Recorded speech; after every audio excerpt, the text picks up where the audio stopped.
A las 11 de la noche iniciamos la tertulia en A por Todas y la verdad que agradezco especialmente que nos acompañen dos periodistas que han hecho mucha economía en los periódicos en nuestra comunidad, porque a ver si podemos desentrañar qué está ocurriendo entre Andalucía y el Ministerio de Hacienda.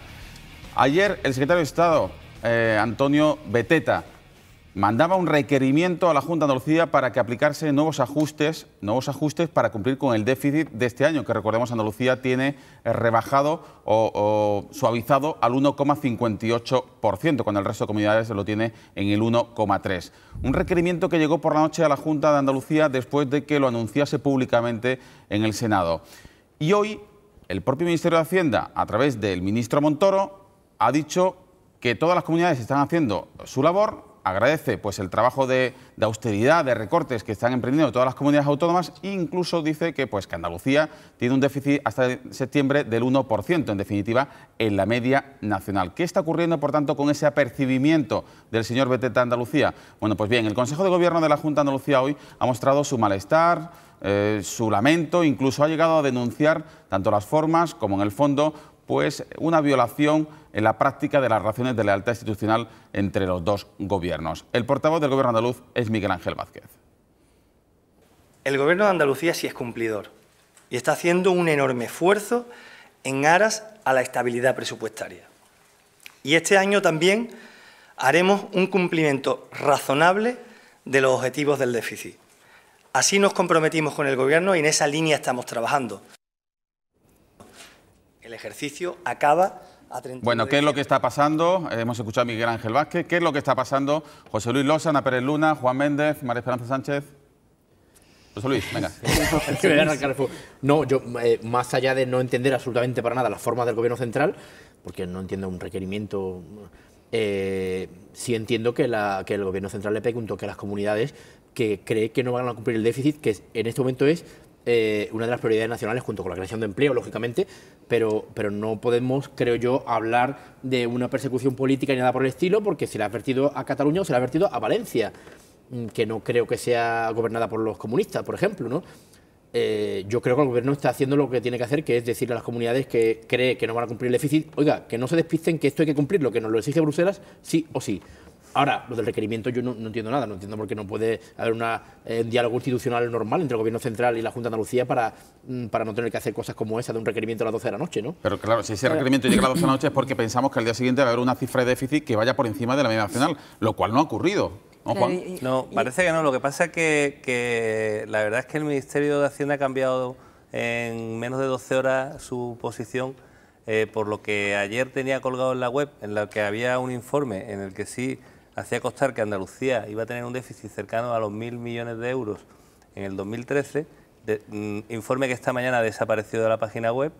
Y por otro lado, yo pienso que el requerimiento y este paso adelante que ha dado el ministro Montoro responde más a un nuevo desajuste, por llamarlo de alguna manera, o una falta de coordinación entre el Ministerio de Economía, el señor de Guindos, y el señor Montoro, después de que en Bruselas se le recordara al ministro de Economía, al señor de Guindos, que los deberes tenían que hacerse, ¿no? Y da la impresión de que esto ha sido una respuesta, un intento de respuesta acelerada por parte del Ministerio de Hacienda para que Europa, digamos, se tranquilice, que llegara ese mensaje a Europa de que ellos están presionando a las comunidades para contener el déficit, y sin embargo alguien después ha hecho las cuentas y ha visto que parece ser que no están tan mal esas cuentas, ¿no?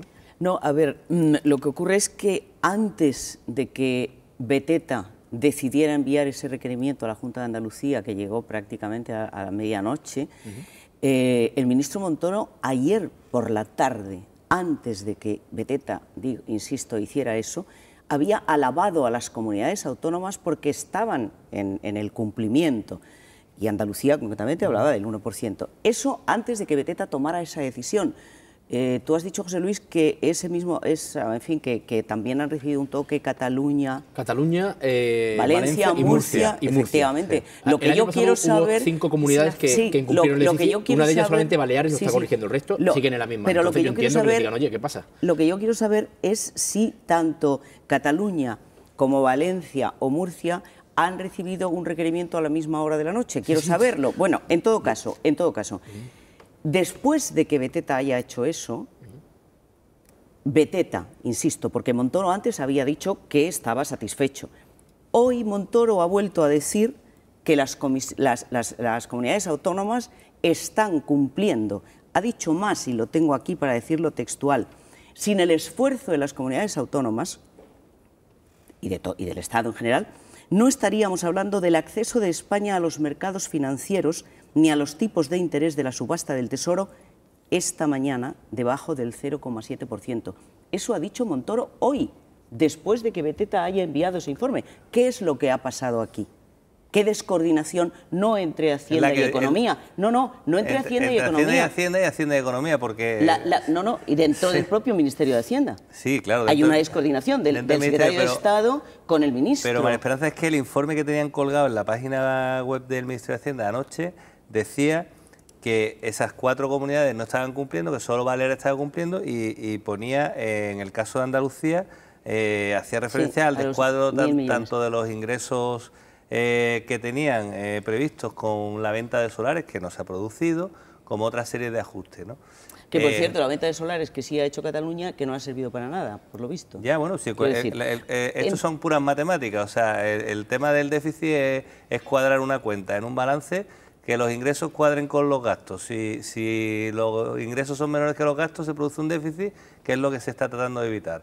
Entonces, lo que a mí me ha totalmente dejado sin una explicación clara a ese requerimiento es el hecho de que el ministro hoy diga que se está cumpliendo. Por eso digo que qué misterio hay aquí, que lo que tenemos que saber es qué misterio hay. Pero yo creo que obviamente, lo hemos comentado en otras ocasiones, hay una presión política, es decir, se está apretando a Andalucía y no se va a dejar de apretar porque se están aplicando unas políticas distintas y yo creo que están en el punto de mira.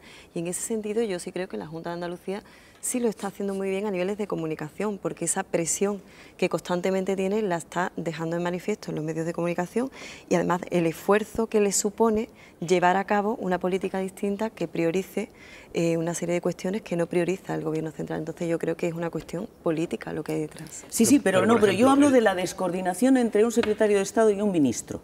Secretario de Estado de Hacienda, ministro de Hacienda. Ministro hizo una cosa ayer por la tarde, secretario de Estado toma una decisión y el ministro contra esa decisión, porque realmente es contra esa decisión, porque él ha dado las cifras de déficit esta mañana y ha dicho que está satisfecho con el cumplimiento. ¿Qué ha pasado aquí? ¿Alguien se ha adelantado a pedir, a exigir más a las comunidades autónomas porque el Ministerio, en fin, están preocupados porque efectivamente Bruselas le ha dicho de aquí a 2016 35.000 millones tienen ustedes que recortar? Y han dicho, venga, pues vamos a empezar a pedir. Pero María Esperanza, yo creo que el ministro Montoro, por los datos que han venido dando al tercer trimestre del año, y en agosto que hubo otra referencia, el objetivo de déficit está muy difícil de conseguir. El hecho de que hoy Montoro diga que está satisfecho y tal, a mí por lo menos me hace pensar que está satisfecho porque no se van a pasar mucho. Pero que se van a pasar... dicho que se van a pasar un poquito, una claro, décima, pero un dos poquito, décimas. Bueno, si la lo cifra, dijo ayer. Yo he hecho una pequeña cuenta de las cifras que pusieron en el informe anoche del Ministerio y Andalucía se pasaría un 1,5%. Bueno, o sea, que con ese desfase que haya apuntado en las cuentas. O sea, que no sé hasta qué punto el ministro hoy ha querido suavizar ese mensaje de que se está traspasando la línea para no alarmar a los mercados. Claro, evidentemente es un mensaje que lo que está por un lado diciéndole a Bruselas que ellos están pendientes y que van a seguir con esa política de recorte y de ajuste del déficit, y por otro lado a los mercados pues decirle que todo está bien, ¿no? Pero en diciembre hablaremos, pero a fecha de septiembre el déficit de Andalucía es del 1%, que es la media de las comunidades autónomas. Por tanto, evidentemente Hacienda tiene que tener unos datos que nosotros desconocemos, que le hacen ver que a lo mejor no quiere hacer que a lo mejor Andalucía no sobrepasan mucho, pero que lo expliquen, ¿no? Si yo te digo que la forma no entiendo, pero en el fondo yo sí que entiendo que el Gobierno central, como tú comentas, Ana, esté presionando, pero no Andalucía, a las comunidades autónomas que no están cumpliendo los déficits o que prevé que no vayan a cumplirlo. porque recuerdo que el pasado año había previsto un déficit para las autonomías del 1,5%, lo cumplieron casi todas, menos 5, entre ellas Andalucía, que en vez del 1,5% tuvo un déficit del 2,1%. Entonces yo imagino que las comunidades que han cumplido dicen, oye, pues qué listos son los andaluces, ¿no? Y no les pasa nada, no hay para ellos sanciones, que por supuesto no ha habido, lo amenazó el gobierno central, pero yo imagino que hubiera pasado si hubiera habido sanciones contra Andalucía, pero al igual como las otras cuatro. Tampoco Cataluña, no las cumplió Valencia. Entonces, a las 5 que el año pasado incumplieron el déficit, no les pasó afortunadamente nada. Pero como, este año como hay España, 4, que no lo cumplió y tampoco le pasó nada. Efectivamente, en Bruselas lo que ha pasado Alemania, es que ha dicho, en años anteriores, España. ¿no? Bruselas lo que le ha dado es un año más a España para que cumpla. Y Francia y Alemania no lo cumplieron en su momento y no pasó nada. Se lo amañaron a su manera y no pasó nada. O sea, la mitificación del déficit nos está trayendo todas las desgracias que estamos pasando y las que nos quedan por pasar. Hoy hay un dato muy curioso y es que bueno, Alemania... pues no cumplamos el déficit nadie, pero lo que no podemos hacer es decir, vamos a cumplirlo y 4 listos no lo hacen, 4 comunidades listas no lo hacen. Pero si, la única comunidad que dicen, que yo también eso tengo que verlo, la única que ha cumplido es Baleares. La única. No, claro, de las 5 que el año pasado incumplieron, Baleares es la única que está este año cumple. Las otras comunidades españolas están todas... Bueno, en todo caso, yo lo que te digo, José Luis, es que en cualquier caso, Alemania, que es el país que está... pisándole a todos los países para que cumplan esta política de austericidio, porque yo creo que es una política de austericidio. Hoy se han publicado unos datos increíbles del país que es el motor de la recuperación en Europa, en donde el índice de pobreza ha subido más en la última década y que los alemanes, cada vez hay más alemanes pobres, y fundamentalmente ese informe dice que es debido a la precariedad laboral y a la temporalidad del empleo. Y eso creo que es muy importante de que lo pongamos sobre la mesa y que veamos que no todo es cuadrar las cuentas, ¿no? Precariedad laboral que es la que estamos asumiendo todos. Evidentemente. Porque Alemania nos está obligando a ir por la senda que va.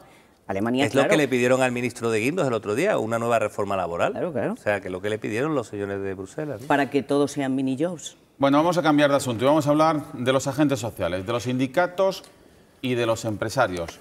Ambos colectivos bajo el ojo del huracán de la investigación judicial. Hoy, Cándido Méndez, el líder de la UGT, ha dado un paso más allá después de nuevas informaciones, en este caso del periódico El Mundo, que señalan cómo UGT cargó 100.000 euros en publicidad que estaban destinados a cursos de formación. Cándido Méndez, en la cadena SER, ha dicho que la UGT Andalucía tiene que asumir responsabilidades. No las ha focalizado en Francisco Fernández Sevilla, que es el líder de la UGT en Andalucía, pero sí ha dicho que deberían reflexionar sobre dimisiones. Me siento muy mal a nivel personal, pero yo creo que más allá de lo que puede ser mi sentimiento personal, a mí me preocupa mucho más lo que piensan los afiliados, por ejemplo. Y por eso creo que este elemento lo tienen que incorporar mis compañeros de la UGT de Andalucía. Yo el otro día hice una reflexión, que hay algunos que manifiestan que fue un alarde de sinceridad, ¿no? Cuando me preguntaron, ¿usted ha pensado en dimitir? He dicho, yo ese escenario lo he contemplado. Esa afirmación sirve para mí y para todos los dirigentes de la Unión General de Trabajadores, porque cada uno tiene su responsabilidad directa, su responsabilidad política, y efectivamente, si llega el caso, hay que ejercerlo. Bueno, pues con el permiso de los compañeros, le vamos a dar el primer turno de palabra. Ana Pérez Luna, ¿qué te parece lo que está ocurriendo en UGT? Pues a ver, yo creo que los titulares muchas veces esconden pues muchas cosas y yo creo que esto daría para un programa entero, ¿no? Pero a ver, yo voy a intentar sintetizar lo que opino como sindicalista que soy. He participado actualmente, solo tengo responsabilidad en el comité de empresa, pero sí he estado en un alto cargo, en una ejecutiva regional, con Paco Fernández precisamente, y en otros cargos intermedios. A ver, el papel de los sindicatos lo avala la Constitución y yo creo que los sindicatos han demostrado sobradamente durante todos estos años de democracia su utilidad y bueno, el beneficio incuestionable que tienen para la ciudadanía en general. Hay un ataque mediático y eso es evidente. A mí me parece que han salido algunos escándalos por parte de la CEA que no han sido tratados ni han sido, los empresarios no han sido demonizados como han sido los sindicalistas. Eso es así.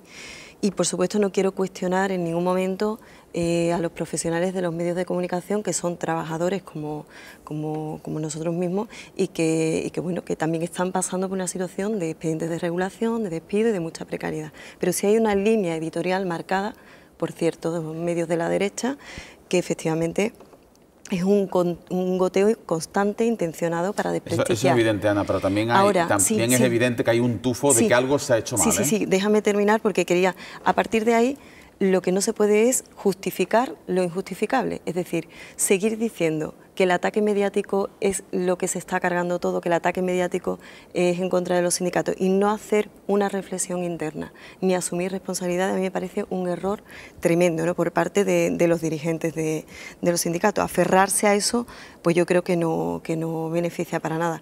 A ver, habría que haber salido con un mensaje contundente y explicando qué es lo que está pasando, porque necesitan los sindicatos volver a sumar o a prestigiarse, a enganchar otra vez pues esa necesidad que tiene la ciudadanía de sentirlos útiles y de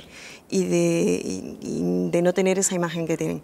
Eso es necesario, y es necesario un debate interno en el seno del sindicato pues que promueva la participación de sus bases. Eso no está ocurriendo. Si no ocurre que hay un mensaje claro y contundente en los medios de comunicación, lo otro que cabe es la dimisión. Es que o se da un mensaje claro o se dimite. Lo que no podemos es continuar con este run constantemente en los medios y que nadie tome ninguna decisión, porque lo que está ocurriendo es que esto está invisibilizando el papel real que tienen los sindicatos, que son en los comités de empresa. Y un momento, lo último. A ver, si esto no se ataja en Andalucía, esto se va a cargar al sindicato a nivel nacional. Es decir, es que me parece lógico que Cándido pida explicaciones o pida esfuerzos a quien nos está Andalucía. Esto ha partido de aquí. Y el mirar para otro lado y no asumir responsabilidades va a hacer que al final las tenga que asumir Cándido cuando, pues bueno, eso sería mucho más grave, porque sería el sindicato a nivel nacional. Una breve precisión, José Luis Losa, porque hoy nos hemos puesto en contacto con la dirección del sindicato UGT en Andalucía y han declinado ofrecer explicaciones. Prefieren guardar silencio, que ha sido una táctica que ha sido el denominador común desde que saltaron las primeras denuncias de supuestas irregularidades. Incluso nos han dicho desde comunicación pues que había decenas de peticiones de medios de comunicación y que no iban a atender a ninguna. José Luis. No, decía que entiendo los argumentos que comenta Ana, pero yo creo que es que a estas alturas ya al ciudadano que escucha este programa o cualquier otro, ya le es indiferente cualquier tipo de explicación que no sea poner en la calle al chorizo del sitio que venga. Es decir, yo creo que en este país ya hay que hacer una raya, una división que no es entre los sindicatos y la patronal, entre el PP y el PSOE, entre el Sevilla y el Betis o entre Granada y Málaga. Hay que hacer una división entre la muchísima gente honrada que hay en este país y la pandilla de chorizos que hay en muchísimas organizaciones, sean sindicatos, sea patronal, y la mejor forma de hacerlo es expulsándolos y no defendiéndolos, y desgraciadamente la política que siguen la mayoría de las instituciones es defenderlos, es ocultarlos, es taparlos, es decir que es un ataque del otro. Esto no se corresponde con la realidad. Y yo creo que hemos llegado a un punto en el que ya es que apenas hay justificación más que para decirle a los ciudadanos, pues sí, nos hemos equivocado. Nos hemos equivocado, no. En el conjunto somos muy buenos, pero hay dos manzanas podridas que no se preocupe que las vamos a quitar de aquí. Claro, pero es que a esta altura lo que escuchamos diariamente es ocultación de no, esto... Claro, eso yo creo que no sirve ya, Ana. Yo pienso, efectivamente estoy de acuerdo contigo, yo pienso que realmente se están echando balones fuera, pero es que hay dos tipos de responsabilidades, unas que son judiciales, es decir, si hay abierto algún proceso judicial, que tampoco parece que esté muy claro, porque hablaba Cándido el otro día de que no se mencionaba UGT. Hay responsabilidades judiciales y hay responsabilidades políticas. Y las responsabilidades políticas, pues yo creo que es que no las puede asumir nadie más que el secretario general, porque el resto de la comisión ejecutiva... responsabilidades, Ana. Hay responsabilidades judiciales. Sí. En el caso de los ERE... Efectivamente, y a mí me consta... Se ha decretado la responsabilidad civil subsidiaria de UGT en el pago de determinadas fianzas, y en el caso de los bolsos, que independientemente de que sea una cuestión no hay moralidad, que llegue a rozar la inmoralidad, hay una responsabilidad también judicial, porque bueno, todavía la Junta no ha reclamado la devolución de ese dinero, ¿no? La responsabilidad judicial, Juan, tenemos que esperar a que la determine un juez.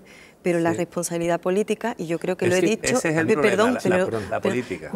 la responsabilidad política yo creo que lo hemos comentado aquí en muchas ocasiones y yo misma lo he dicho, o sea, yo no voy a justificar lo injustificable. Vamos a ver, la responsabilidad política en cualquier otro país, lo primero que hace alguien es dimitir para no desprestigiar más la organización. A la que pertenece, claro, en este caso, pues parece que hay una resistencia por parte del secretario general, porque a mí me consta pues que en asambleas ha habido personas que le ha pedido la dimisión a Francisco Fernández. A mí me parece que es un error que no asuma la responsabilidad, porque el resto de la comisión ejecutiva, salvo 2 personas más, están fuera, o sea, no pueden asumir responsabilidades políticas, ni siquiera el responsable de administración podría asumirla. Bueno, el único que la puede dimitir, cualquier persona claro, no me refiero, no es que no forman parte de la ejecutiva, con lo cual la única persona, la ejecutiva anterior, que estuvieran en la ejecutiva anterior. La ejecutiva anterior, la nueva, la ejecutiva nueva, yo creo. Si Paco Fernández está enrocado en el debate. Yo creo que la persona que debe asumir la responsabilidad, lógicamente, es el secretario general. También digo que el funcionamiento interno de la propia organización no favorece tampoco pues esa llegada desde las bases hasta arriba, ese traslado de las bases hasta arriba de todo esto, ¿no? Porque ha habido solo un pequeño matiz. Recordemos que también se enrocó el secretario provincial de Cádiz, dimitió la ejecutiva en bloque y ya se vio obligado el secretario provincial a tener que dimitir. Es que efectivamente eso es, vamos a ver, o sea, si en este momento la situación es la que es y es una situación grave, es una situación delicada, es una situación ante la que desde luego es lamentable que no se quiera dar la cara, o sea, que se rechace una invitación para hablar, oiga, vamos a ver, se está usted equivocando gravísimamente, pero la presión puede venir también desde dentro, es decir, esa ejecutiva que está en este momento, en el entredicho que está el sindicato, puede plantarse y decirle al secretario general o dimites o dimitimos. Y eso es un escándalo, evidentemente, porque si tú te enrocas, naturalmente quien queda en evidencia eres tú. En todo caso, vamos a ver, solo un momento. Efectivamente, en este momento hay un ataque a los sindicatos verdaderamente terrible y los que lo están haciendo sabrán por qué lo están haciendo. Es hacer daño a la democracia, es hacer daño a los trabajadores y a esa institución, que es una institución democrática absolutamente necesaria, en fin, para que una sociedad sea más justa. Es muy importante y muy decisivo el papel de los sindicatos. Dicho lo cual, como tú decías antes, lo que está pasando en UGT es algo que necesita una explicación urgente. Es verdad que ya es un poco tarde, José Luis, pero necesita una exposición lo más urgentemente posible y, desde luego, que sepa el secretario general de UGT que está haciendo daño a Cándido Méndez, que no tiene por qué, que no hay razón para que lo esté poniendo en esta situación, a todo el sindicato y a Andalucía. Porque, por si no teníamos ya suficiente, otro caso más para que Andalucía esté señalada por toda España, ¿no? Le han preguntado sobre este asunto a la presidenta de la Junta de Andalucía, Susana Díaz, en Telecinco. Yo les digo lo que yo creo que a ellos les interesaría, que sería tener firmeza, tener transparencia y, lógicamente, que no se ponga en cuestión un papel necesario. Y lo que sí les digo es lo que va a hacer el Gobierno y lo que está haciendo el Gobierno andaluz, que el Gobierno andaluz está persiguiendo y garantizando que cada euro público, no solo con los sindicatos, sino con todos los colectivos que reciben dinero público, quien recibe un euro de lo que es de todo, de lo que pagamos entre todos, de los impuestos de todos, tiene lógicamente que destinarlo al fin para que se le ha dado. Y si no, pues tendrá que responder ante ello, evidentemente. Bueno, pues explicaciones que también pide la presidenta andaluza. A ver, la dinámica interna, el funcionamiento interno tanto de los partidos políticos como de los sindicatos no permite, por ejemplo, la regeneración que se ha hecho en el Partido Socialista, pues sería, por ejemplo, muy recomendable dentro del sindicato, pero realmente no lo permite. Por poner un ejemplo, hace una semana ha sido el primer comité regional de UGT Andalucía y lo que se ha pedido es cerrar filas en torno al secretario general ante el ataque externo. Entonces, las bases no opinan igual, pero hay una brecha. Cerrar los ojos cuando viene el huracán que te va a llevar por delante. Estoy de acuerdo contigo, pero ese es el funcionamiento interno. Yo soy partidaria de que se agilice la propia estructura, pero parece que no hay mucha disposición a hacerlo. Y sobre todo, no quiero quedarme sin decir una cosa. Vamos a ver, esto invisibiliza un trabajo del día a día en los comités de empresa y en las secciones sindicales. Claro. Es decir, vamos a ver, durante el día a día, porque está claro que la secuencia ha sido debilitar a los sindicatos quitándoles su principal herramienta, que es la negociación colectiva, desprestigiarlo mediáticamente, cuestionarse cuál es ahora mismo su utilidad y finalmente, bueno, si ya aprueban encima la ley que pretenden aprobar, que ni siquiera podamos salir a la calle, pues finalmente acabar con los sindicatos. Los sindicatos lo están pasando muy mal, lo que son los sindicalistas de base, los que están en los centros de trabajo, donde viene el trabajador que le han sancionado, donde tienen que abordar... Yo vuelvo a la misma tesis de antes. Yo no estoy de acuerdo en que se desprestigie a un sindicato, sino que se le hace un favor cuando se denuncia una cosa para que se eche a alguien. Igual que cuando se denuncia a alguien del PP que tenía una cuenta B y qué tal, igual que cuando se denuncia a no sé quién, igual, o sea, no se desprestigia a ese sindicato, no se desprestigia a ese partido político, se le hace un favor diciéndole hay una manzana podrida y por favor quítenla. Pero José Luis, el desprestigio no viene por ahí. El desprestigio es, en fin, se está tratando de instalar en la sociedad la idea de que los sindicatos no son necesarios, que son, pues bueno, la política no es necesaria, la política no es buena, los políticos no son buenos, los sindicatos no son buenos. Los políticos se equivocan y los sindicalistas se equivocan en amparar a esa gente. Mira, el mes pasado hubo una frustración tremenda en la rueda de prensa que dio el secretario regional de UGT. Se había anunciado que había una comisión de investigación interna, todos esperábamos el momento, llega el día de la rueda de prensa, todos esperábamos que dijera, pues sí, señores, ha habido esto, lo hemos detectado, aquí, aquí, aquí. Aquella rueda de prensa fue frustrante, yo hablé con muchos compañeros y decíamos todos, pero bueno, la respuesta de la UGT de Andalucía fue, hemos investigado, no hay absolutamente nada, no hemos encontrado ni un papel, no ha habido nada. Decíamos, bueno, entonces lo que estamos leyendo todos los días en los periódicos, ¿que es un cuento o qué está pasando? Venga. Sí, yo estoy completamente de acuerdo contigo. 10 segundos, decir, estamos fuera de tiempo casi. Pero los valores de la organización no tienen nada que ver con la actuación, con la actuación de sus dirigentes. Claro. Venga, hacemos una pausa y seguimos hablando del sindicato UGT brevemente porque queremos meternos en las tareas orgánicas de los partidos políticos principales en nuestra tierra.